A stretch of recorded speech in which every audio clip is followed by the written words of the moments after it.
After performing in Orlando yesterday, the group took to Twitter today, announcing they are going on hiatus to focus on their solo projects. Fifth Harmony has been recording and performing with 4 of its 5 original members since Camila announced her departure for a solo career. Hey everyone, welcome back to my channel, and this week I have such a great video for you. I'm sorry in advance I am not in my usual cosplay. I couldn't think of anything to do and I didn't have a ton of time, so you're just getting me au naturel this week. I hope that's okay.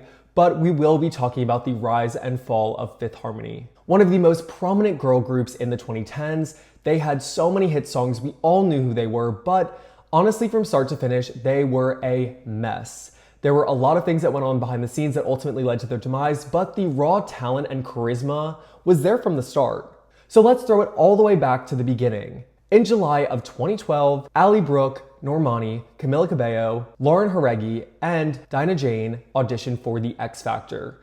They wanted to go in as solo artists. They didn't know each other prior to the show, and their goal was to make it to the live shows. However, none of them made it past boot camp, but all of the judges understood how talented these girls were individually, so what they did was threw them into a group, and with their mentor Simon Cowell, they became the Lilas, which meant Love You Like a Sister, and performed Impossible by Chantel as their first group song.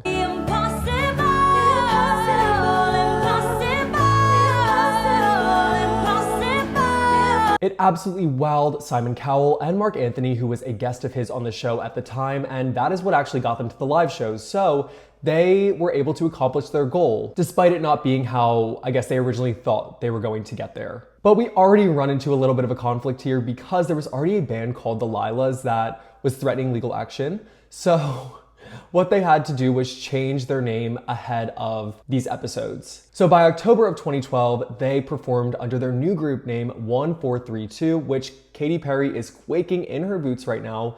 It does stand for I Love You Too, but that is how they were introduced to America during the X Factor live shows. And their first performance there was We Are Never Getting Back Together by Taylor Swift.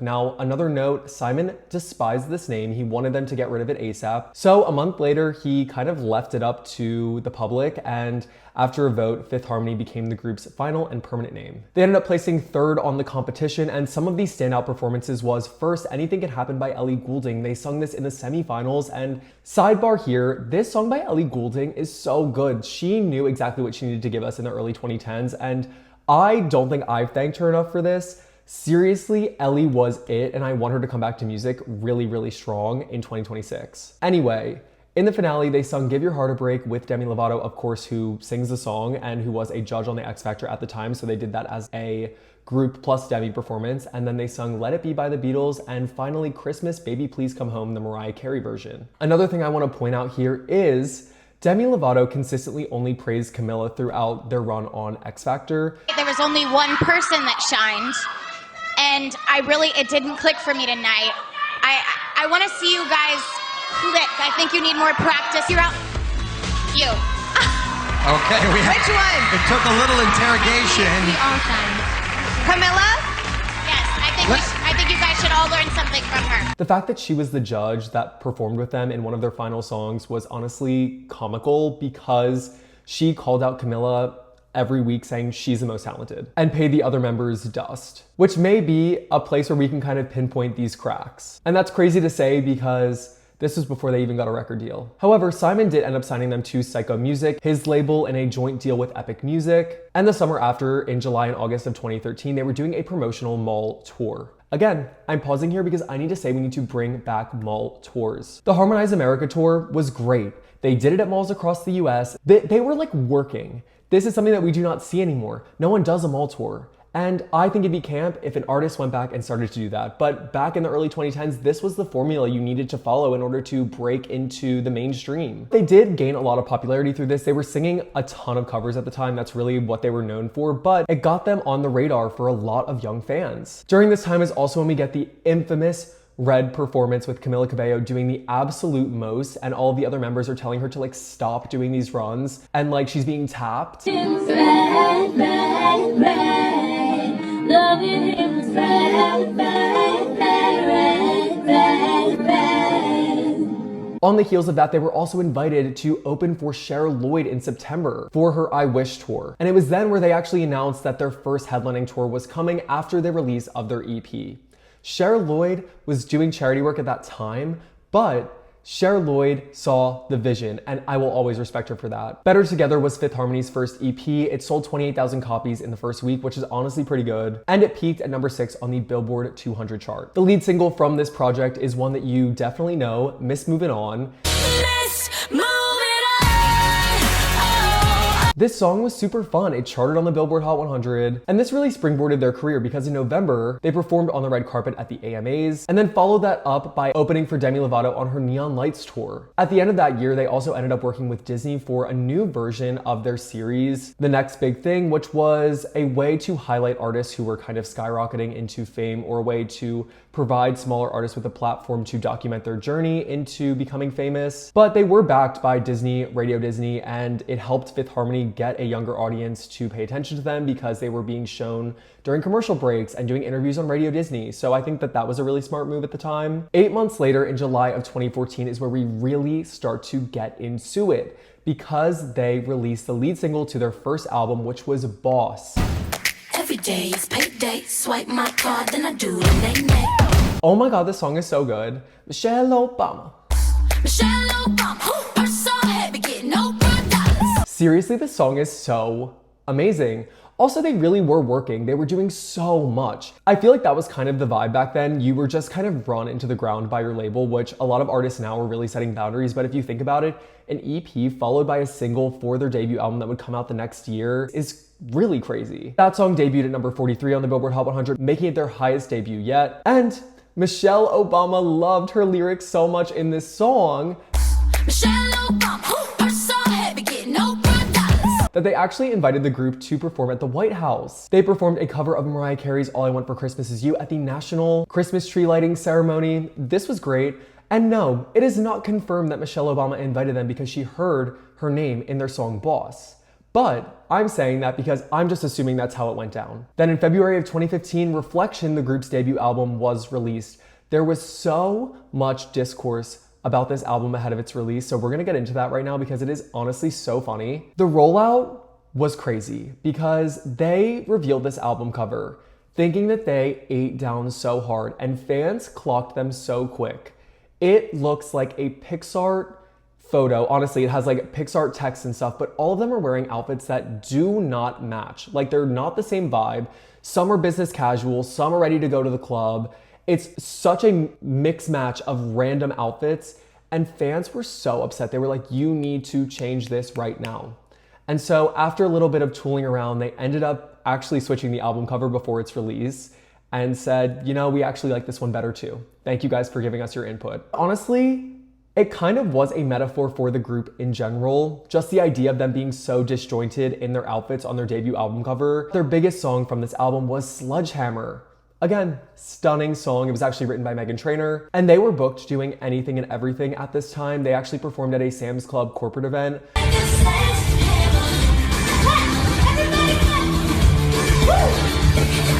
Put your hands up. No one's putting their hands up. I'm so sorry.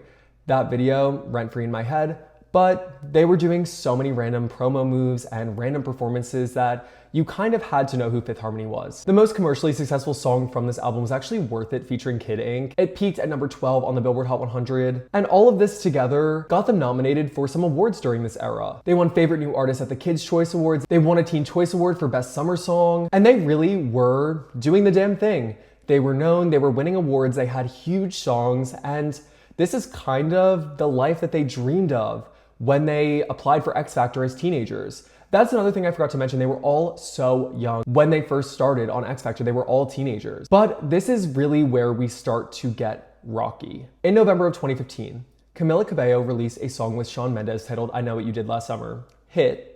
But it sparked some rumors about the romance between the two, plus kind of begged some questions about Camila's future within this group. And the origin of this song was actually Camila and Shawn wrote it after meeting up, after seeing Taylor Swift at her 1989 show that July. Shawn was an opener for that concert and Camila was just there with, I believe, Allie. And Camila ditched Allie afterwards to go backstage, meet with Shawn. They really hit it off, they wrote together, and there was an unconfirmed report that during a phone interview, Camila said that she did not tell the other girls that she wrote the song, was planning to put it out, and had everything ready, and then by the time it came out, they were all blindsided. And low-key, this does kind of track because every band member except for Ally did congratulate her, but Ally's silence really raised a lot of eyebrows because she was the one with her at the concert. In December of 2015, the group was awarded Group of the Year at the Billboard Women in Music Awards, but behind the scenes, it was not calm at all. While they had all this success on the outside, on the inside, it was during this time where the other 4 members besides Camila actually hired a separate lawyer, Dina LaPolte, to fix their contract with Epic Records. They didn't have a lot of autonomy or creative control. Before going into the second album cycle, they really wanted to have more of a say in what they were doing, their image, all of it. But it's really interesting that they went and hired someone without consulting Camila. It really showed the cracks that were in this group, and I don't think a lot of people knew about this at the time, but all of this stuff kind of came out later. By February of 2016, their first album was already certified gold, and they announced their second project, 727, would be their second full-length studio album, with the lead single being Work From Home featuring Ty Dolla $ign. If I had to pick a favorite Fifth Harmony song, I think it would be Work From Home. I love this song so much. It is so fun. Besides the Ty Dolla $ign part, because he's like was really creepy to them when they were really young during the performances, this song is great. It was also their highest peaking song at that time. It peaked at number 4 in the Billboard Hot 100. And seriously, it is so smart that they picked this as a lead single. I don't know whose idea it was, but in the music video, another like piece of gold that you guys need to go watch at this point. I forget which band member it was, but they are taking a sledgehammer and banging on the side of an excavator, not actually doing anything. It's camp.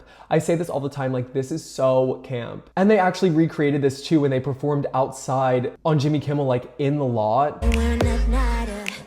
I'm sitting pretty impatient, but I know you gotta put in them hours.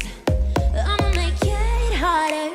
This album ended up coming out in May, and then they embarked on a world tour for it in June. And this is of course where we end up getting a lot of these sing-off videos that you're probably familiar with, where all of these members are trying to out-sing one another when half the time they were lip-syncing. The only person that I think sung 75 to 80% of the time was Camila. The rest of them, their mics were off.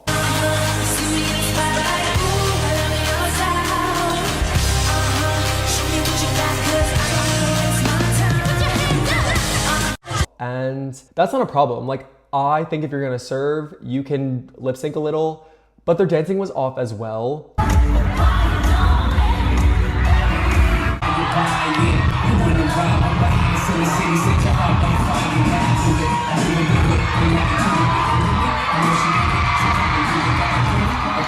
And when their mics were on, they were trying to do a diva off on stage. To me, that added to the camp factor of this group, but ultimately I think it did lead to some cracks. In June of 2016, this is like a really pivotal moment in their career, only in my head, like not actually, but they arrived at the Much Music Awards on a tank.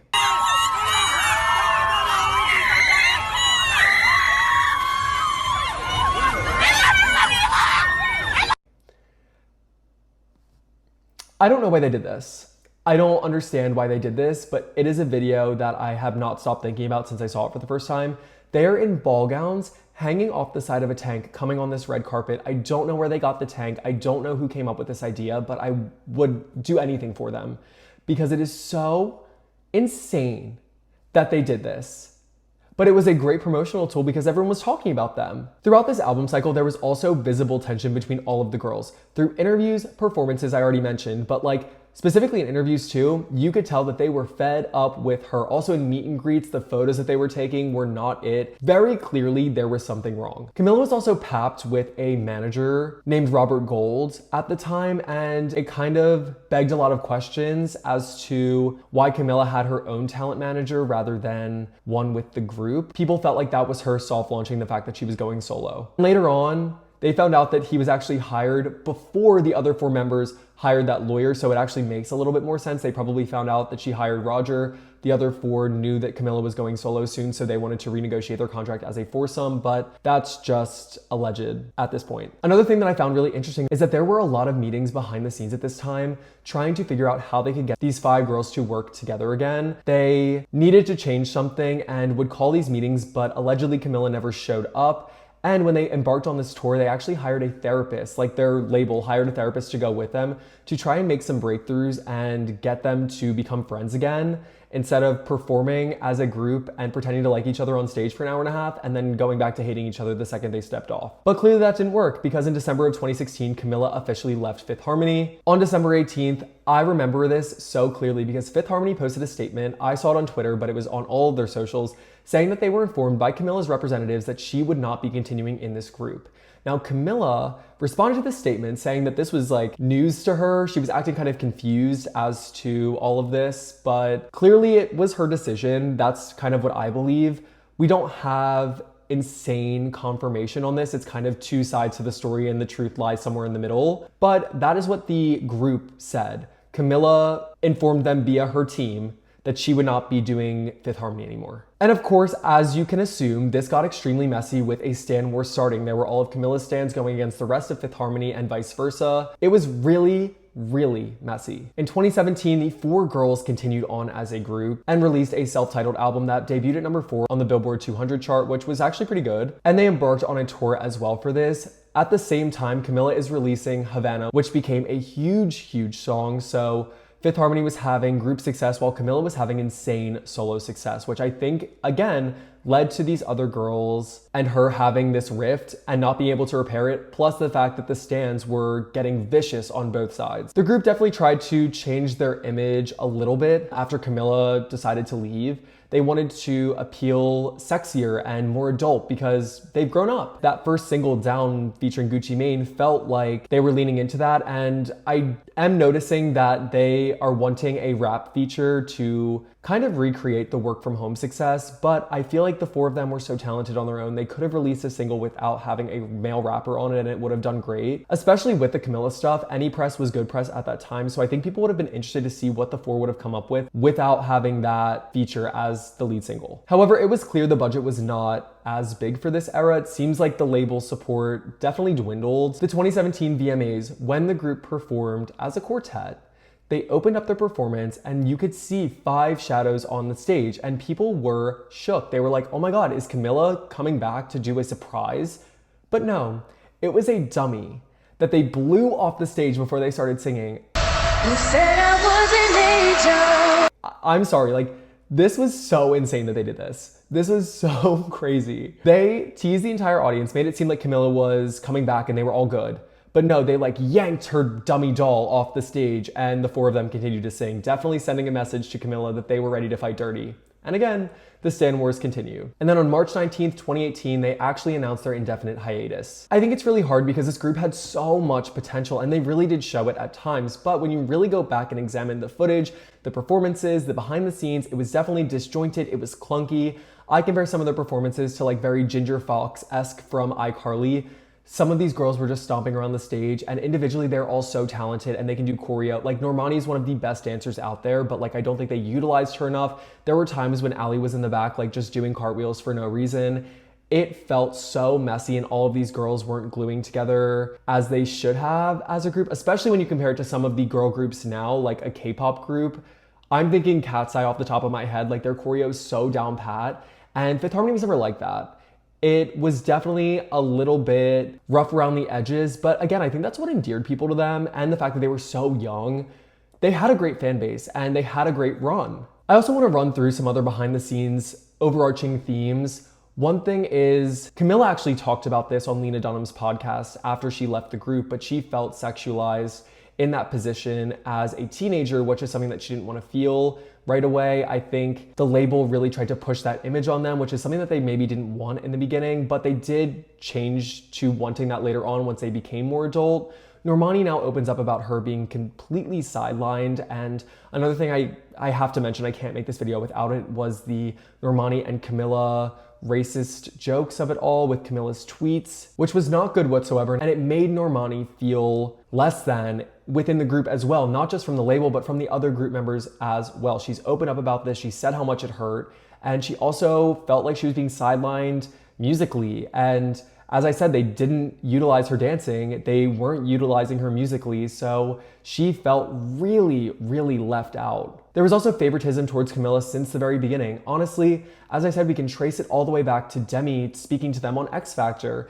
It was very clear that Camila was the one who wanted to be front and center, not just from herself, but also from the label. Like, they wanted to make sure that she was always in the center and the kind of glue that kept this group together. They wanted her to shine vocally, and they did everything in their power to make sure of that. Camila continues to remain that all of the group members were supportive of her solo endeavors, especially with like I Know What You Did Last Summer and Bad Things with Machine Gun Kelly, but the other group members' actions seem different. They seem like they are not supporting it as much as Camila has said. And the overarching debate with the Camila of it all leaving the group was like, was she getting herself out of a toxic situation, or was she hanging the group out to dry because she knew if she left, they were going to go under?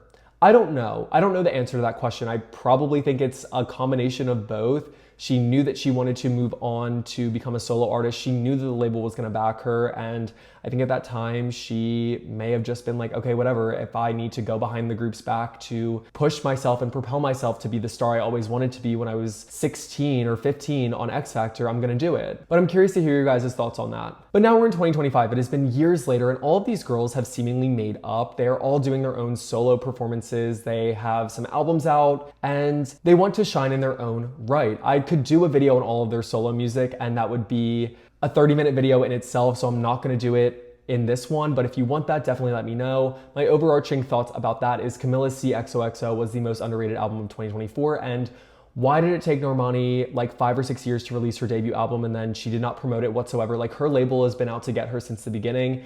It seems so crazy that someone as talented as Normani has not had the mainstream success that I think we all know that she can have. It's just wild to me. I can't end this video without talking about the Fifth Harmony resurgence though, because in recent months and years, they've blown up on TikTok. Their moments go viral. And also Noah Miller started this trend using work from home to spark more interest in this group in the 2020s.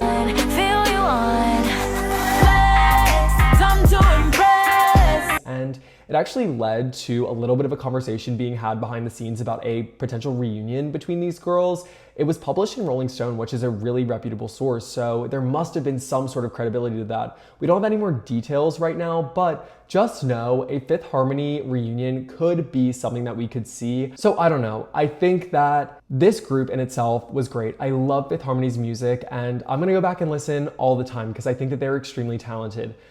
But they were super disjointed and clunky, and there were some definite problems, and it's not just their fault. They were young and they were taken advantage of by a label. Simon Cowell, When I Find You. Seriously, I could talk about Simon Cowell's wrongdoings in the music industry for 3 hours straight. Little Mix, I want to avenge you. That's my video on Fifth Harmony. I hope you guys really liked this. I'm taking a little bit of a break next week. I'm gonna be on vacation, so my plan is to do a full Love Island Season 7 breakdown when I get back.